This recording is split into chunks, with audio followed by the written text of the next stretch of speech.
gì em? Biết còn đấu vào đâu không rồi. Không đâu. Chỉ à đây gì? Ừ. Sao nó còn 2 con nhỉ?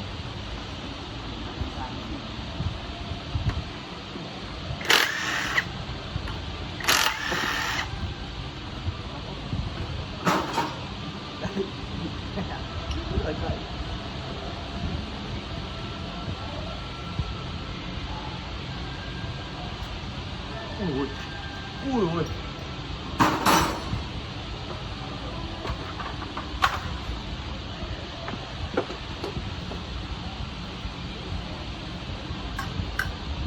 Gì phải bánh cam đóng không á?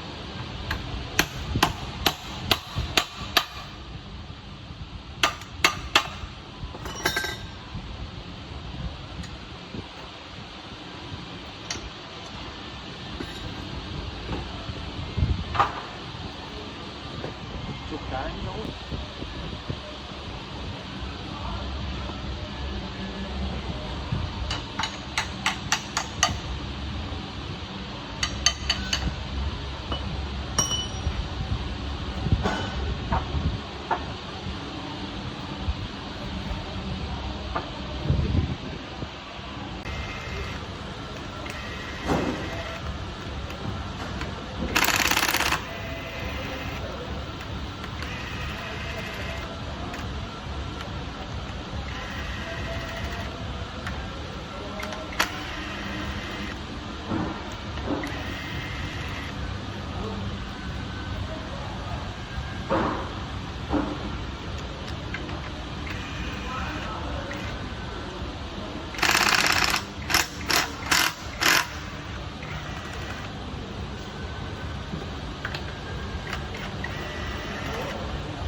Dưới mà tao phải mở máy hết ra này. Cái đây sơn dẻo mới đăng ký này mới.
Long nó có nghỉ.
báo tí. Con này báo ngon luôn nhỉ. Anh em mình lâu lắm rồi không ra lưu cả. Vẫn làm chậm quay cả mặt đâu.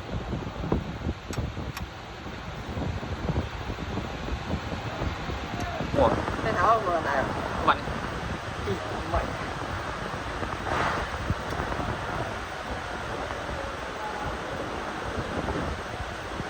Là vlog con máy đầu đời.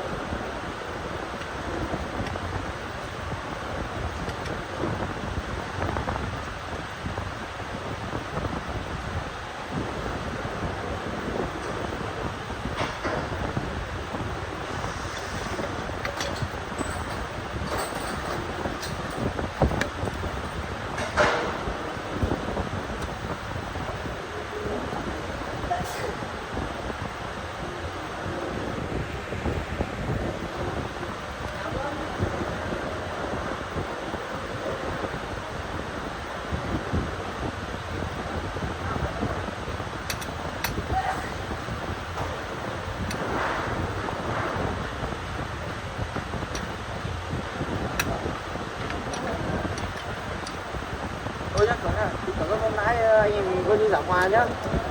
Bắt tay nhá, bắt tay giảng hòa. Mày gọi em mày về đấy. Mày kẹo đoàn tam phải không? Ý mày gọi em mày về rồi mày để ghé anh em tao ý.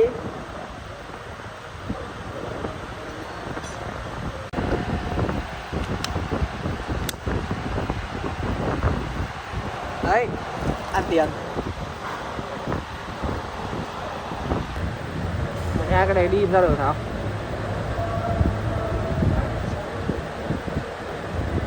Khó lắm. Ui à.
Nằm ở viện bố, vào cả viện bố bị khử luôn đi. Bố điên tiết.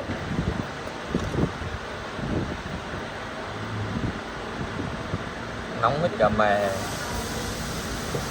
Nhàn không? Thế này nhàn hơn đỡ rách không?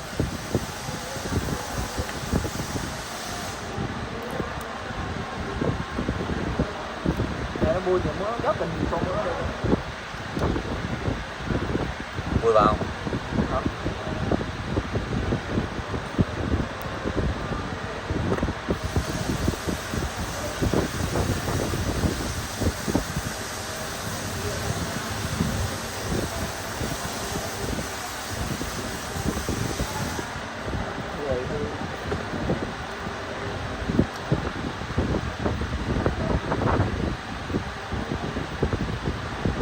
Xem mấy Việt Nam làm gì nhau, ở trong mấy Việt Nam làm bẩn vãi luôn đó. Đúng không? Cái gì mấy Pakistan. Hả? Cái gì mấy Pakistan. Đang sao nó bẩn cơ, đồ thô sơ cơ. Mình thì chắc không thô sơ. Mình hiện tại vãi luôn đây. Mấy nhà mình múa của nó toàn dùng múa đồ đi đám ma, đây mình múa ngon.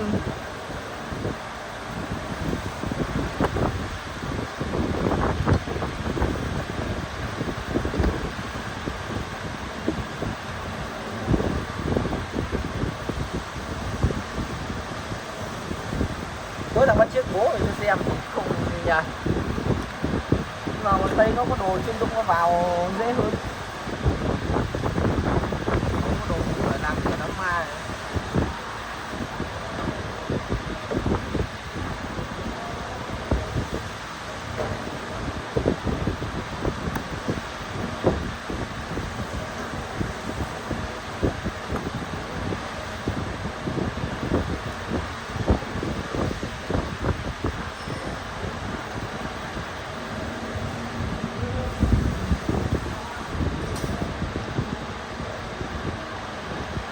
này góc nào nhìn cho nó đỡ bị vướng. Đây. Đấy là tháo cho tay vào nhìn nó có đéo gì nữa đâu mà. Thế nào? Này ngược lắm. Lúc này nét căng. Không nét không? Nét căng. Anh thảo này cái chuẩn góc đéo đâu. Được. Ngon nhá.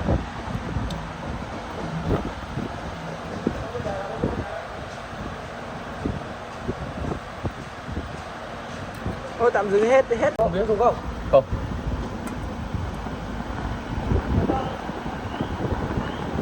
Còn mẹ đang tỏ ra là truyền thống ra ngoài của quả bóng rồi em.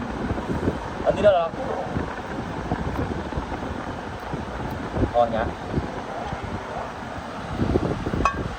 Lấy phòng mấy cái Máy đấy không bao chịu luôn. sao? Khẳng định luôn. Con mẹ giữ cái máy nào máy ở xưởng này. Có cái nào chưa? Ấn tí nữa. Anh nói câu đấy không có trách nhiệm gì cả.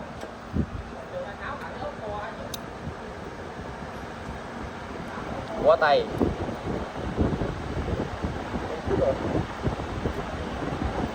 Lên chưa nào? Lên. Lên.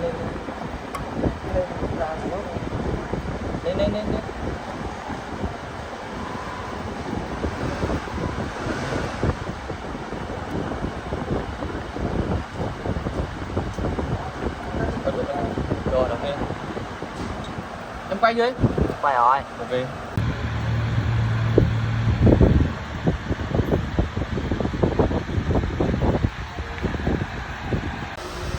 Nhá.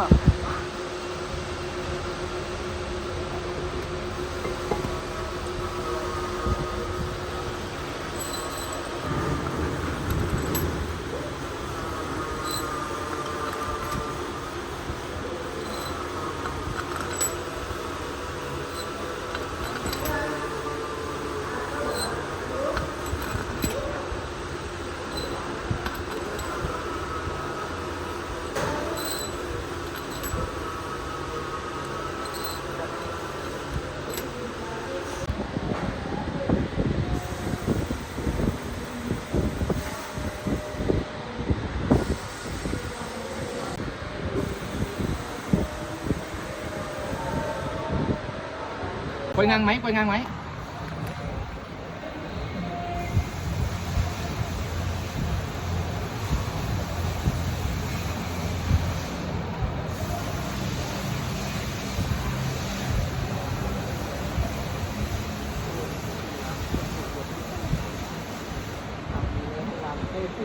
YouTube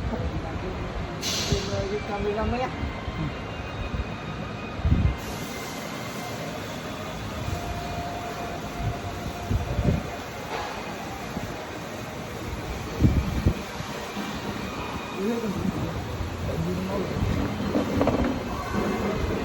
Bờ vai có một người đàn ông.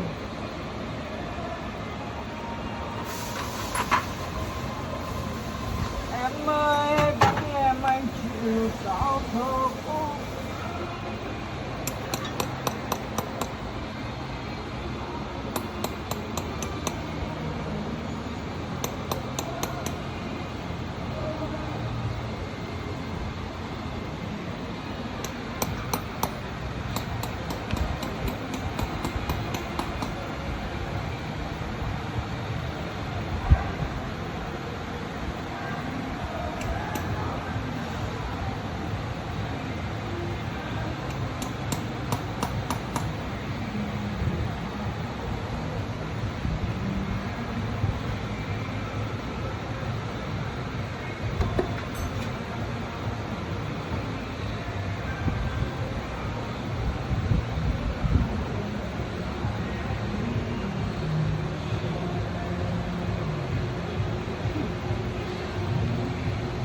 Tay đi mày. Quay cái đoạn mà nó thấp nó chạm vào nhau ấy. Rồi, ok.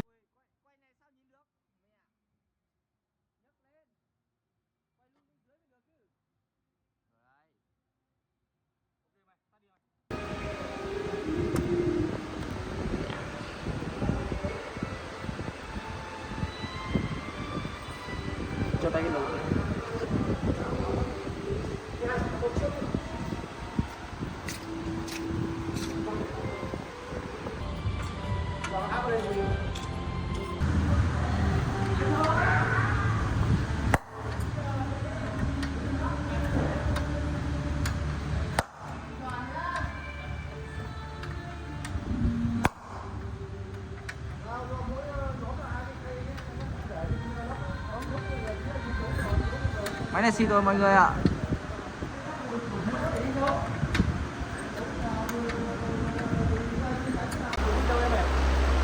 Cuối.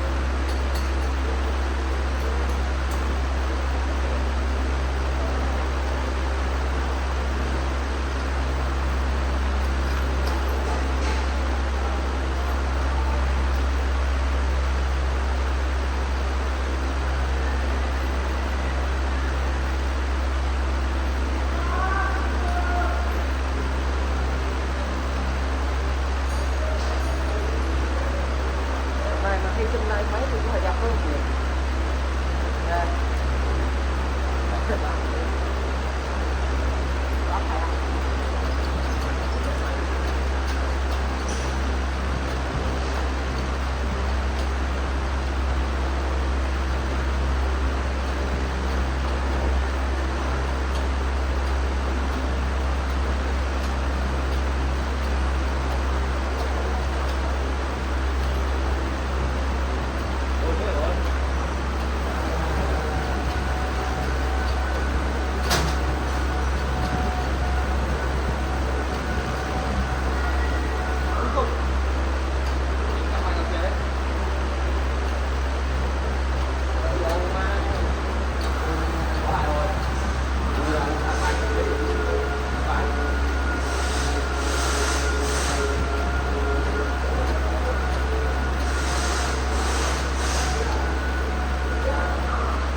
Quay chưa? Quay rồi.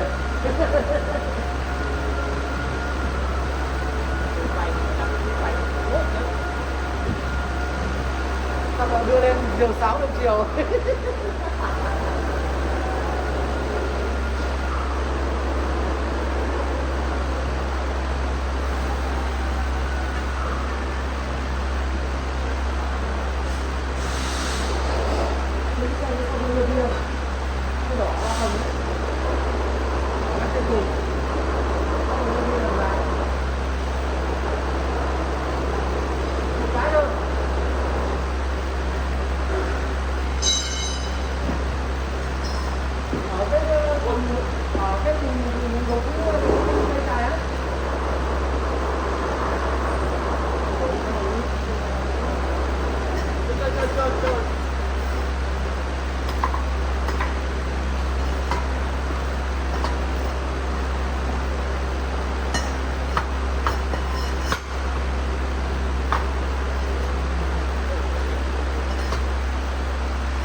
Có chút gì cũng có cối.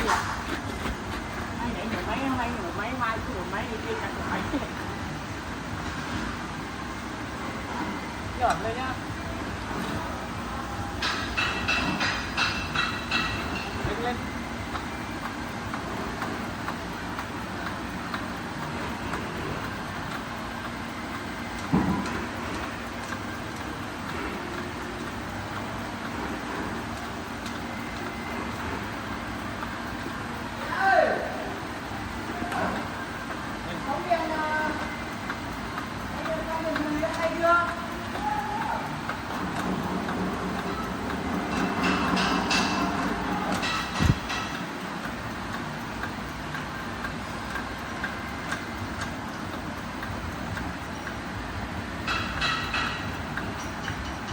Hòa tôi luận cây tôi biết đầu luôn cháu cho kêu đứng cầm một cháu cái.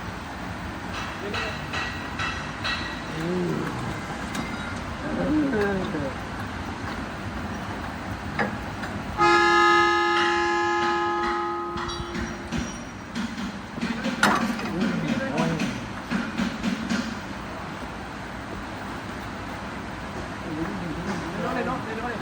Ngàn này không?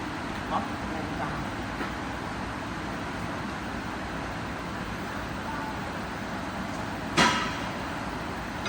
Cái nào bảy gì sao bảy cái nào sao bảy được ở đấy ở trước Đây được không? Hả? Đây đúng rồi hả?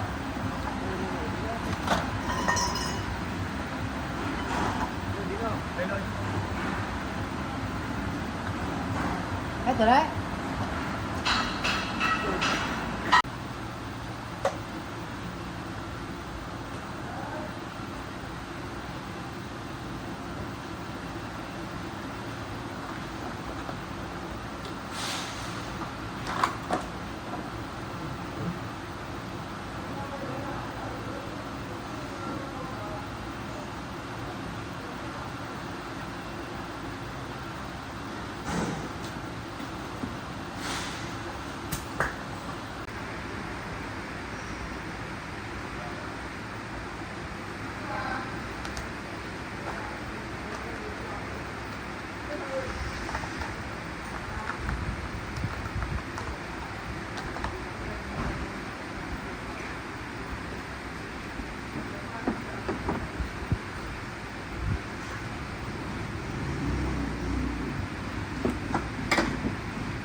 Rồi, quay cái lưng.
Bên đó.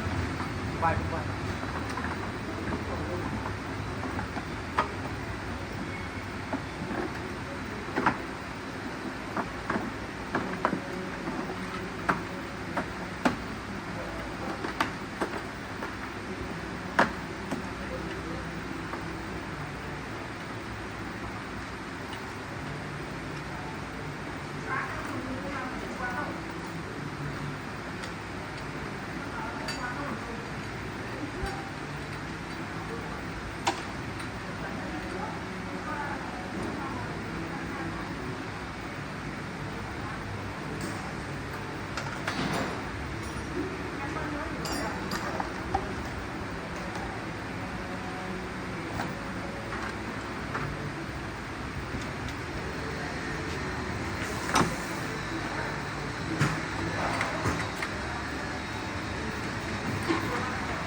Ấn vào kéo uống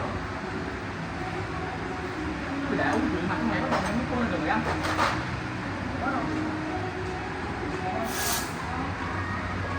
Cạo nó cũng mất đi, cạo đi nữa chứ. thấy rồi.